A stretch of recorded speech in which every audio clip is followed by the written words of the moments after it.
Is there anything worse than humanity being driven extinct? When considering the long-term future, we often come across the concept of existential risks, or X risks, dangers that could effectively end humanity's future with all its potential. But these are not the worst possible dangers that we could face.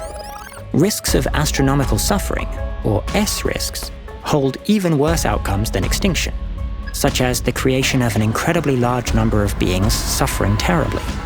Some researchers argue that taking action today to avoid these most extreme dangers may turn out to be crucial for the future of the universe.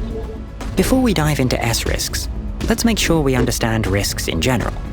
As Swedish philosopher Nick Bostrom explains in his 2013 paper, Existential Risk Prevention as Global Priority, one way of categorizing risks is to classify them according to their scope and their severity. A risk's scope refers to how large a population the risk affects, while its severity refers to how much that population is affected. To use Bostrom's examples, a car crash may be fatal to the victim themselves and devastating to their friends and family, but not even noticed by most of the world.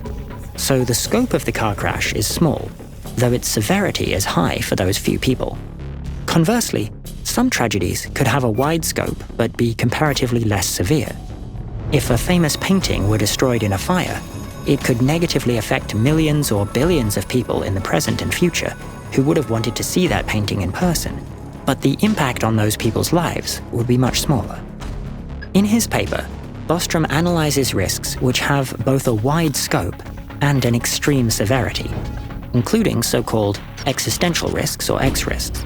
Human extinction would be such a risk, affecting the lives of everyone who would have otherwise existed from that point on, and forever preventing all the joy, value, and fulfillment they ever could have produced or experienced. Some other such risks might include humanity's scientific and moral progress permanently stalling or reversing, or us squandering some resource that could have helped us immensely in the future. S-risk researchers take Bostrom's categories a step further.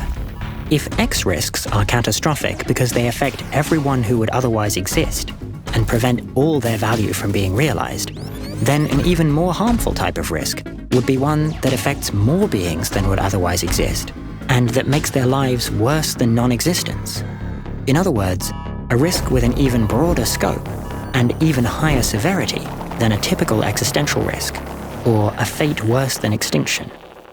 David Althaus and Lucas Glor, in their article from 2016 titled Reducing Risks of Astronomical Suffering, a Neglected Priority, claim that such a terrible future is a possibility worth paying attention to, and that we might be able to prevent it or make it less likely. Specifically, they define S risks as risks of events that bring about suffering in cosmically significant amounts, relative to how much preventable suffering we expect in the future on average. Because S risks involve larger scopes and higher severities than anything we've experienced before, any examples of S risks we could come up with are necessarily speculative and can sound like science fiction.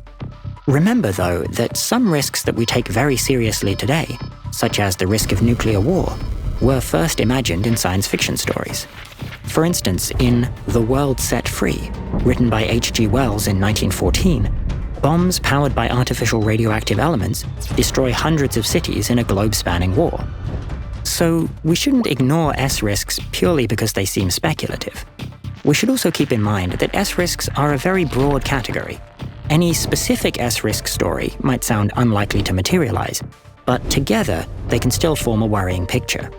With that in mind, we can do some informed speculation ourselves.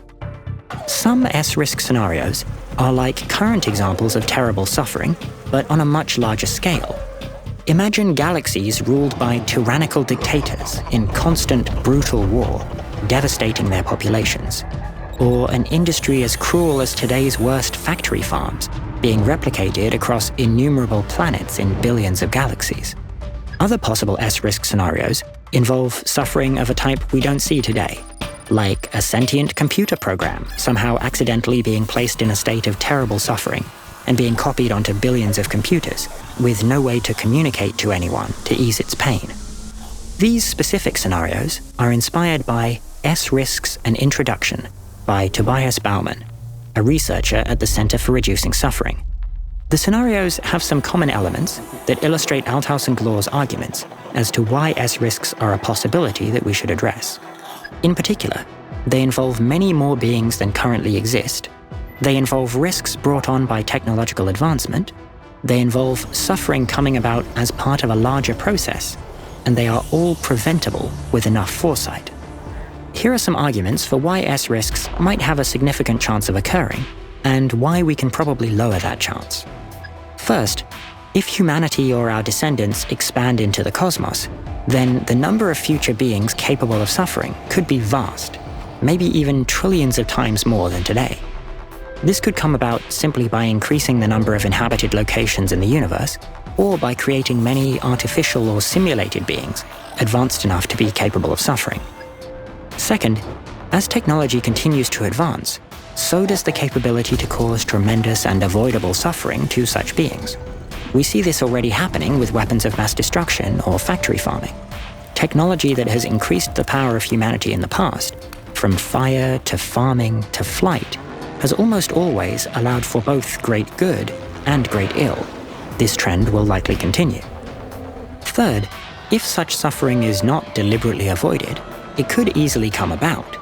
While this could be from sadists promoting suffering for its own sake, it doesn't have to be. It could be by accident or neglect. For example, if there are beings that we don't realize are capable of suffering. It could come about in the process of achieving some other goal. Today's factory farms aren't explicitly for the purpose of causing animals to suffer, but they do create enormous suffering as part of the process of producing meat to feed humans. Suffering could also come about as part of a conflict, like a war on a much grander scale than anything in humanity's past, or in the course of beings trying to force others to do something against their will. Finally, actions that we take today can reduce the probability of future suffering occurring. One possibility is expanding our moral circle. By making sure to take as many beings as possible into account in making decisions about the future, we can avoid causing astronomical suffering because a class of morally relevant beings was simply ignored. We particularly want to prevent the idea of caring for other beings from becoming ignored or controversial. Another example, proposed by David Althaus, is reducing the influence of people Althaus describes as malevolent, with traits shared by history's worst dictators. Additionally, some kinds of work that prevent suffering today will also help prevent suffering in the future, like curing or eliminating painful diseases, and strengthening organizations and norms promoting peace. Maybe you're not yet convinced that S-risks are likely enough that we should take them seriously. Tobias Baumann, in his book Avoiding the Worst: How to Prevent a Moral Catastrophe, argues that the total odds of an S-risk scenario are quite significant, but even small risks are worth our attention if there's something we can do about them. The risk of dying in a car accident within the next year is around 1 in 10,000, but we still wear seatbelts because they're easy interventions that effectively reduce the risk. Or perhaps you think that even a life with a very large amount of suffering is still preferable to non-existence. This is a reasonable objection, but remember that the alternative to astronomical suffering doesn't have to be extinction. Consider a universe with many galaxies of people living happy and fulfilled lives, but one galaxy filled with people in extreme suffering. All else being equal, it would still be a tremendous good to free the people of that galaxy and allow them to live as they see fit.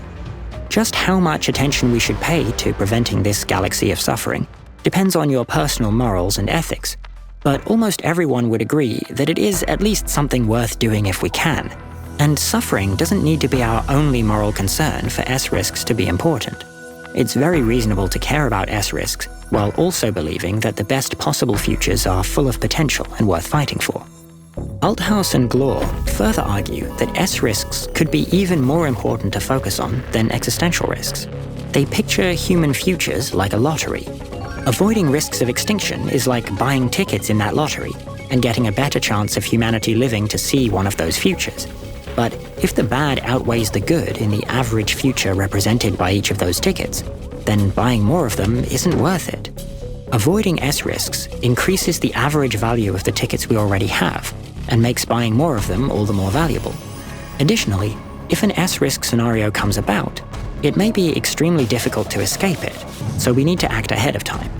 Being aware and prepared today could be critical for stopping astronomical suffering before it can begin.